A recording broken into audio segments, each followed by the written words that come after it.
y a de cela fort longtemps, Bon, regarde l'autre. vivait un grand roi rusé du nom d'Ulysse. Hey là, de quoi tu parles, toi? Ulysse, là, c'est pas moi pantoute. C'est juste un petit Chris à cette heure. Pardonnez-moi, monsieur, mais je ne crois pas me tromper en disant que Ulysse l'avisé était bien et belle le roi d'Ithaque. À moins qu'il lui soit arrivé un gros accident. Puis d'abord, t'es qui, toi? Moi, monsieur, je suis le narrateur de l'histoire. Une histoire.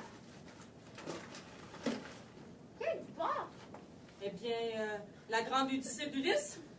Mais voyons donc, qu'est-ce que tu peux faire de si fabuleux, Ulysse? Chier de l'or. En tout cas, moi, j'ai pas peur de cet effronté-là, puis je vais y en donner une bonne correction. Pour qui c'est que tu te prends, gros taré? T'es-tu regardé 2 minutes? T'as tout l'air d'une mauviette. Tu sais, tu penses planter avec tes mises de jello. Si je peux me permettre, il n'y a pas que la masse musculaire qui compte. Il faut de l'esprit dans la vie pour triompher de l'ignorance. Et toi, question esprit, affirmons que tu rejoins plutôt les limaces dans les marécages. Ne me touche pas, je te prie.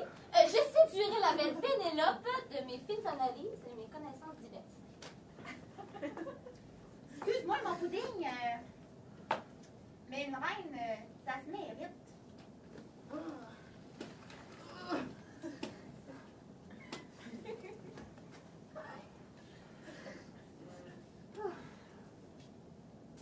C'est moi qui en mérite, la petite reine. Ça donne bien. Mon oncle a une récompense royale dans ses culottes. Si Ulysse tête de nœud est capable de séduire la gente féminine, je pourrais impressionner Pénélope de ma vaste culture générale. Ça, c'est vrai, par exemple, hein? Y avez-vous vu l'allure à Ulysse? Un vrai pichou. Dans le fond, toi aussi, tu peux t'essayer avec Pénélope. Merci. Elle est habituée de sortir avec des gars en jupe, tu sais, un petit peu efféminé, là. Moi, j'étais un vrai gars viril. Puis avec mon expérience, je suis capable de la monter au 7e ciel, la Pénélope. Même pas besoin de petite pilule bleue. Gros marshmallow! Mais quelle insulte de gratuite! Envoie-le les dansimours, montre que tu sais te battre! Tu vois bien qu'il veut pas se battre, elle mammouth! Là, finis de parler! Hey, tu m'as poussé! Fermez vos grands gueules, puis battez-vous pour l'honneur de Pénélope! Ah! Pour Pénélope, je me battrai jusqu'à la mort ou jusqu'à la crise d'asthme! C'est tellement juste une gang d'ados attardés, hein. Mais voyons, ce que tu dis tout à l'heure, Pénélope, elle est chaude en crise. C'est mieux de te naturel, c'est pas rester seule avec ta graine. Oh! Elle est à moi!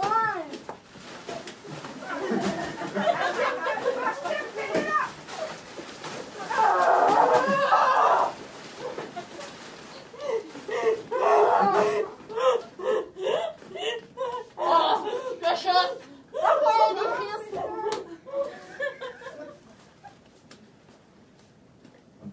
Donc, comme je le disais, c'est ici que commence la grande odyssée d'Ulysse. Les dieux mettront pas mal d'embûches sur son passage, mais grâce à Athéna, il réussira à rentrer chez lui, reconquérir sa reine et retrouver son royaume. En attendant, la pauvre reine se languit de son amour perdu et ne sait plus quoi inventer pour repousser ses malicieux prétendants.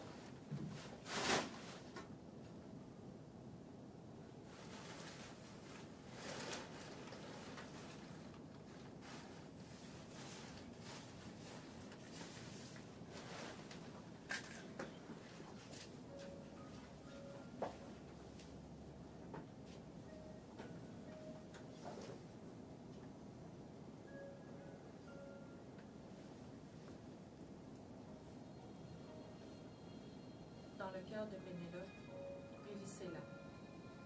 Il a toujours été là. Et il reviendra. Malgré la tristesse qui la domine, malgré l'angoisse, elle espère. Elle espère tellement le retour d'Ulysse. Prétendant, n'espère voir un autre roi à mes côtés. Personne ne pourra remplacer Ulysse, car il reviendra. J'en suis persuadée.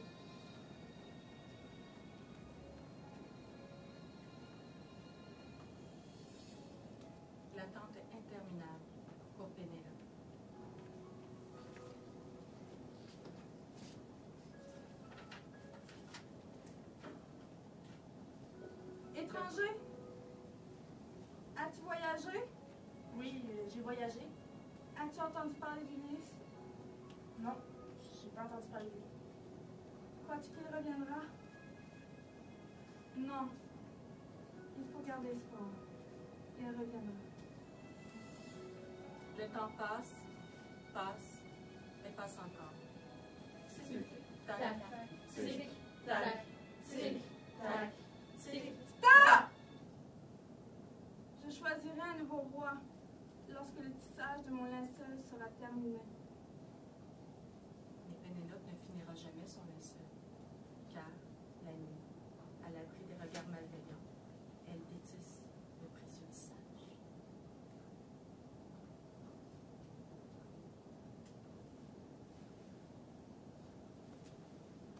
Pour Pénélope, Ulysse est son seul amour, le père de son enfant, et le seul roi de ce royaume.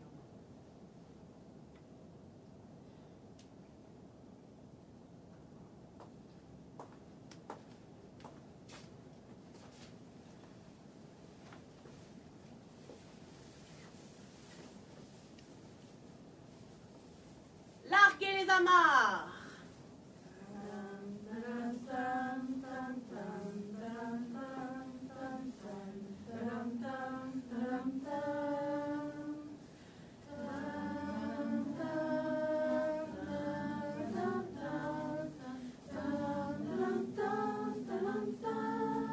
Ulysse et son équipage pénètrent dans le royaume des morts et des têtes, errent sans force dans le pays.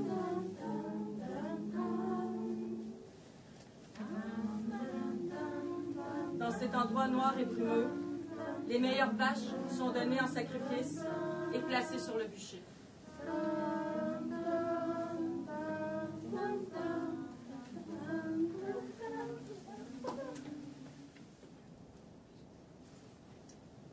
Ulysse et son équipage arrivent dans le pays des Brudes, sans foi ni loi, les Hurons. En haut des montagnes, au creux de leur caverne, les Hurons dictent leurs lois sur une île en forêt où les chèvres sauvages se multiplient sans fin.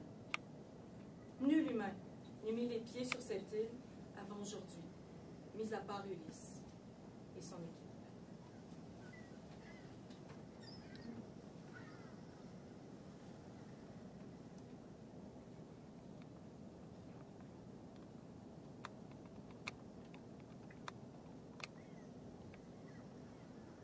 Fidèle équipage, nous laisserons le bateau ici et partirons sur cette île. Je veux savoir qui sont ses habitants, des bandits sans justice, un peuple de sauvages ou des gens accueillants qui respectent les dieux. Ulysse et son équipage accostèrent sur l'île. Ils eurent vite atteint l'endroit où une grotte s'offrait à leur regard. Une haute caverne couverte de lauriers servant d'enclos aux brebis et aux chèvres. Plus loin, le regard d'Ulysse se posa sur l'un des leurs. Équipage, regardez ce monstre étonnant. Il n'a rien d'un bon mangeur de pain, ni d'un homme. Amenons vins et vivres afin d'aller rencontrer cet homme à l'œil rond. Mes 12 gardiens d'élite, venez avec moi. Les autres, restez ici et gardez le navire. Ils arrivèrent à la caverne. Il y a un festin de moutons ici. Le voilà qui revient avec son troupeau. Nous sommes pris au piège!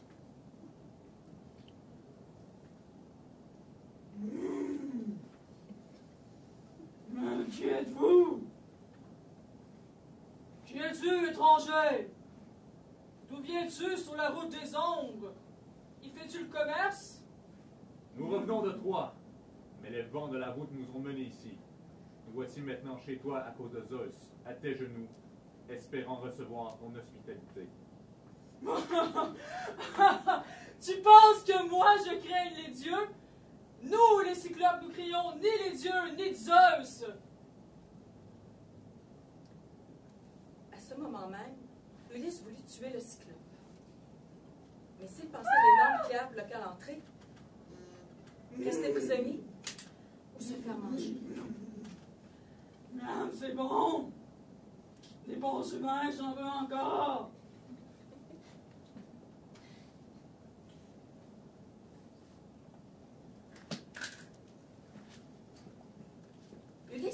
expliqua son plan à ses confrères et eut l'idée de prendre un arbre et de le tailler en pointe afin de crever l'œil du monstre. Sans cœur. Le pieu achevé, ils le cachèrent sous le fumier des moutons et au même moment, le cyclope fit son entrée. Veux-tu un peu de vin pour digérer les membres de mon équipage que tu viens de manger? C'est un cadeau que je voulais t'offrir, pensant que ta pitié nous ramènerait chez nous, mais ta fureur n'a plus de borne. Il est très bon ce vin. Sois gentil. Donne-moi encore. Et je t'offrirai un présent inestimable. Tu veux savoir mon nom aussi, le cyclope? Mon nom est personne. Mes parents et mes compagnons m'ont toujours surnommé ainsi. Mon cadeau, chère personne, sera de manger en dernier.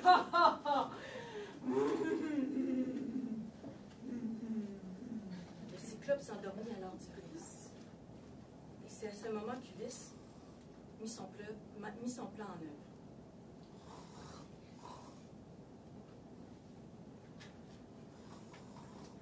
Vous êtes prêts? C'est notre seule chance de sortir de ce guet-apens. 2 coups vifs. Ah! Oh mon œil, personne! Ah! Ah! Oh! Sois maudit, sois-tu!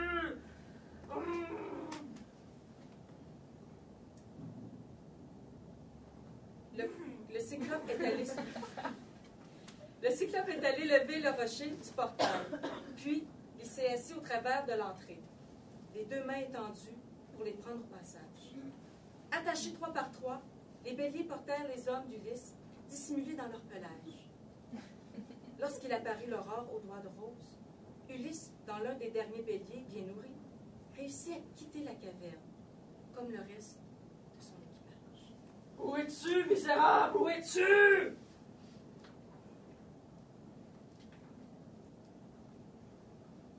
J'aperçois le navire courant. Il n'était pas dit que tu devais, cyclope, manger les compagnons d'un homme sans vigueur, abusant de ta force au fond de ta caverne. Tu te devais d'être puni pour cet acte sans foi. Tu as usé de ta ruse contre moi. Sois maudit, personne. Mon père Poséidon te fera payer tous tes crimes. Cyclope, auprès de toi, si quelqu'un de tes mortels vient savoir le malheur qui t'a privé de ton œil, dis-lui qu'il t'aveugla. C'est le fils de Laerte, oui, le pire de Troie, l'homme d'Ithaque, Ulysse.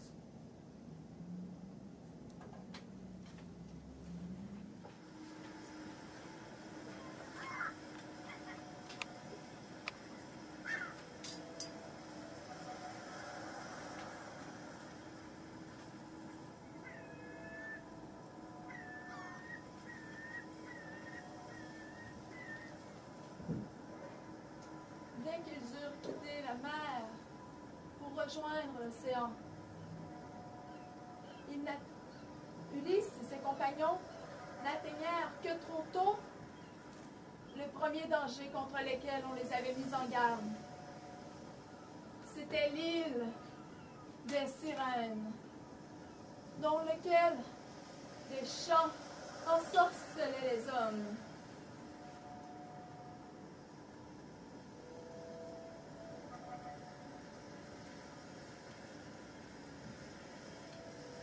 On lui avait sagement conseillé de pétrir de la cire douce comme le miel et de boucher les oreilles de ses compagnons.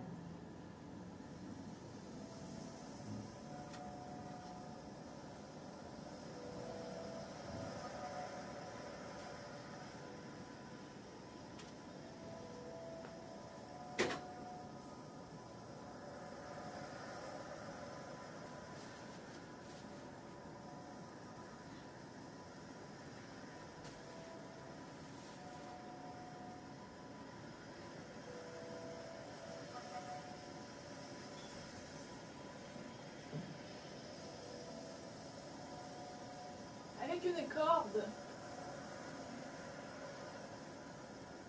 Les hommes sur la nef attachèrent les mains et les pieds d'Ulysse.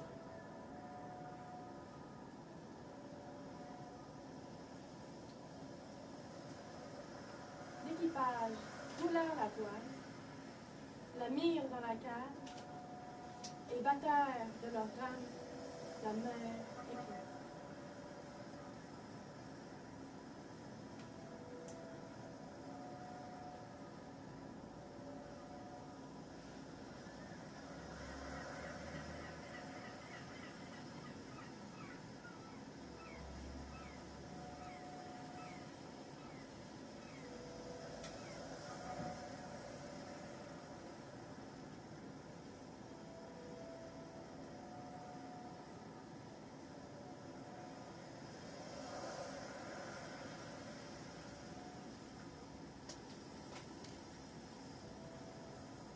Les sirènes chantèrent ainsi,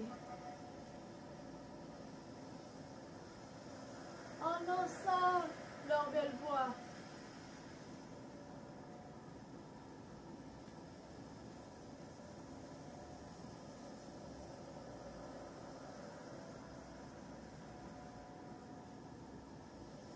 Ulysse aspirait à les entendre.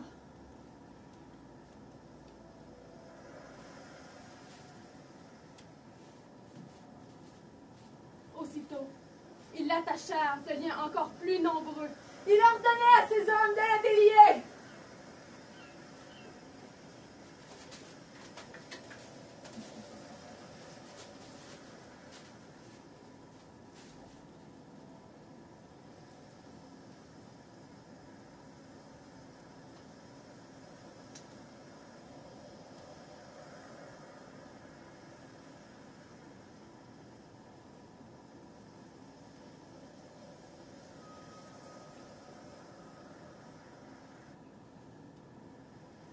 Dès qu'ils eurent quitté l'île des sirènes,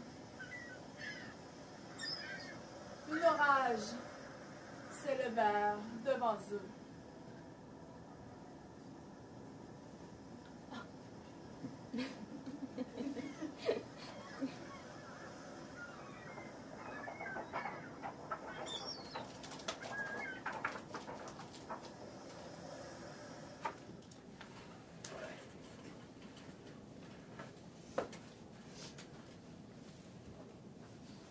Papa, fils de Chronos, Dieu suprême entre tous les dieux, mon papa d'amour. Qu'est-ce qu'il y a encore? Tu sais, papa, le divin Ulysse, celui qui l'emporte sur tous les mortels par son esprit et ses sacrifices. Ben, c'est là, Ulysse. Ouais. Il faut absolument que tu m'aides à le sauver. Il mérite de retourner parmi les siens. Il a tellement souffert. Tout son équipage est décimé. Oh, tu vas pas recommencer encore. C'est toujours la même histoire avec toi. Papa veut te sauver lui, papa veut te sauver l'autre. Pas juste ça à faire, moi, de sauver des humains de leur malheur. Sa femme se languit. Son fils est coincé avec une horde de prétendants affamés. Des vautours. Fais quelque chose, papa. Arrête! Qui croira en toi? Après, si tu laisses tomber le meilleur des mortels, hein? Qui? C'est de sa faute aussi. S'il avait pas crevé l'œil du fils de Poséidon, son cyclope, là. Mon frère, capable de contrôler les océans, mais monsieur est pas capable de faire un enfant avec 2 yeux comme tout le monde. En tout cas, c'est toujours pas de ma faute ce qui arrive. Puis c'est pas mon problème, ok? Moi qui pensais que tu étais le plus fort, toi qui me disais « Je suis le père des dieux immortels et des humains mortels. » Ouais, c'est ça, papa. Wow! C'est vrai, Je suis le père des dieux immortels puis des autres minables. Mortels. Toi, qui me disais... alors, papa, dis-moi, est-ce que tu vas l'aider? Dis, papa, dis, papa, dis, papa, dis, papa. Ok. J'aurais dû en faire un fils avec celle-là. Je chialerais peut-être un peu moins. Je veux bien l'aider, ton Ulysse, là. Il va falloir que je m'arrange avec Poséidon. Lui et puis sa face d'écume, comme ça me tentait de le revoir. C'est bien mon frère, puis je suis bien plus fort que lui. Mais il faut quand même la chienne, moi, lui. Mais tu t'arranges avec le plan. Moi, d'autres choses à faire, là, des fécondations à faire. Tu sais, des demi-dieux, ça se fait pas en un coup, mais en deux. Ouais, ok, papa. En tout cas, je vais mettre mes belles sandales dorées et filer comme le vent, aller annoncer la bonne nouvelle à mon divin Ulysse. Fais comme tu veux.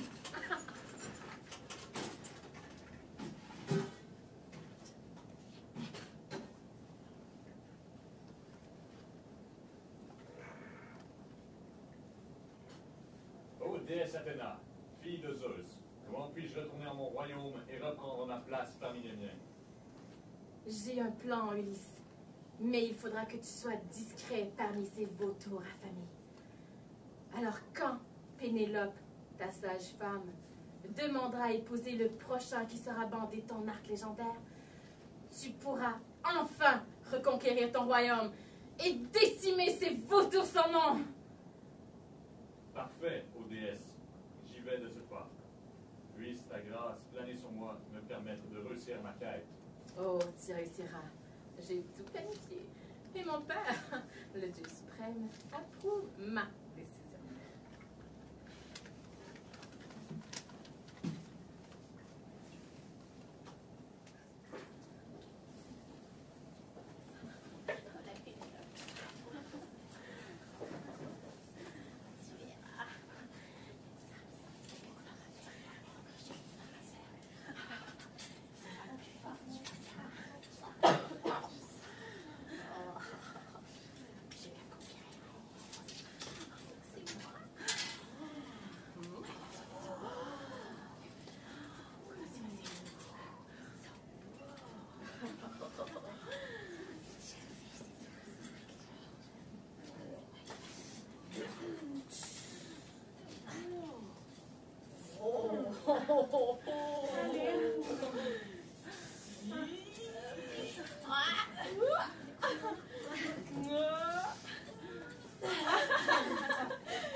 Un peu vieux fou, auprès de tes pourceaux, abandonnés de tous, les chiens courants que tu nourris te mangeront, si jamais Apollon et tous les autres dieux daignent t'écouter.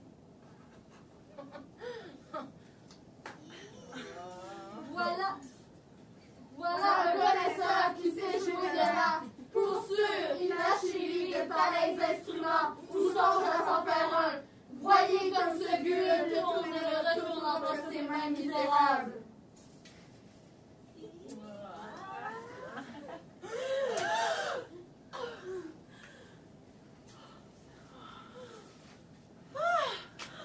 Ce jeu a assez duré.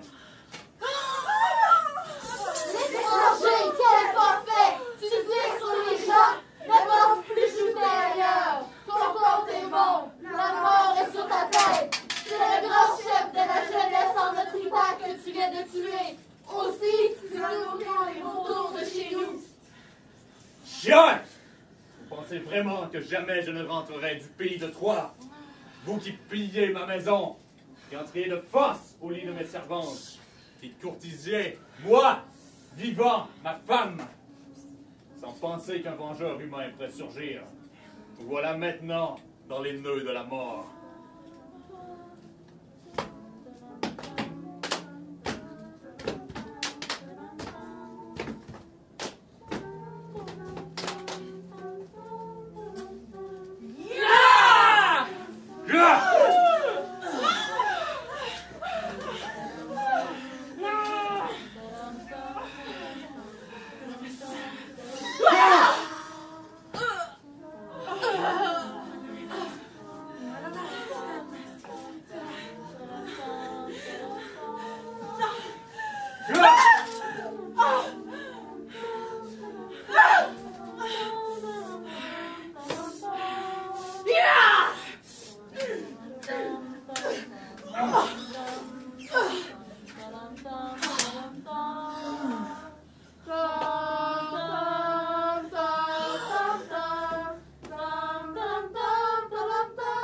Je reprends ma place.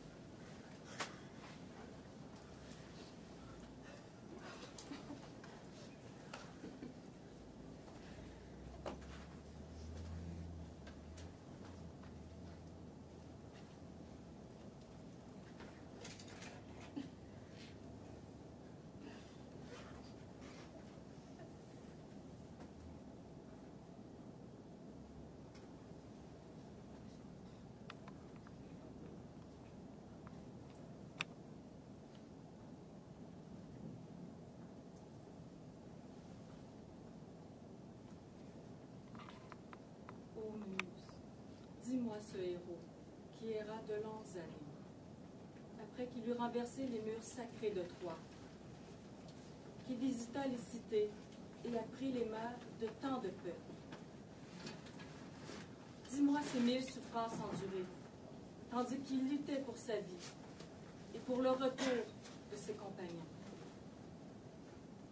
Dis-moi ses défaites, ses doutes, ses peurs.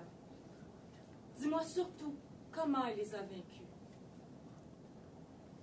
Raconte-moi, ô Muse, l'homme persévérant, l'homme honorable, qui, dans son odyssée, finit par retrouver ce qui importe réellement.